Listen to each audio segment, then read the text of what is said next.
Mobil yang terjun di tanjakan Karangpanjang Ambon berhasil dievakuasi, tak ada korban jiwa.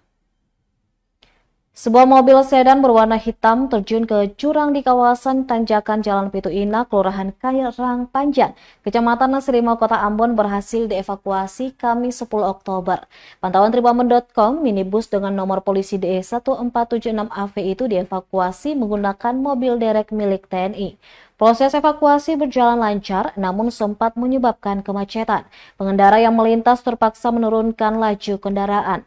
Sementara itu, pantauan tribunambon.com, sekitar pukul 11.20 waktu Indonesia Timur, minibus berhasil dievakuasi ke badan bahu jalan. Diberitakan sebelumnya, laka lantas itu terjadi sekitar pukul 6:30 waktu Indonesia Timur dan tidak ada korban jiwa dalam insiden itu. Informasi dihimpun, mobil sedan tersebut berangkat dari Kelurahan Rijali. Namun saat melintasi daerah Karangpanjang, pengemudi kehilangan kendali hingga akhirnya kendaraan tersebut terjun ke jurang. Riki, 50 tahun, salah seorang warga sekitar yang turut membantu mengevakuasi sopir dari dalam mobil, mengungkapkan bahwa mobil tersebut melaju pelan melawan arah dan langsung masuk ke jurang. Dirinya juga menduga sopir dalam keadaan mengonsumsi alkohol saat kecelakaan terjadi. Meskipun mobil mengalami kerusakan parah, sopir berhasil diselamatkan tanpa luka serius.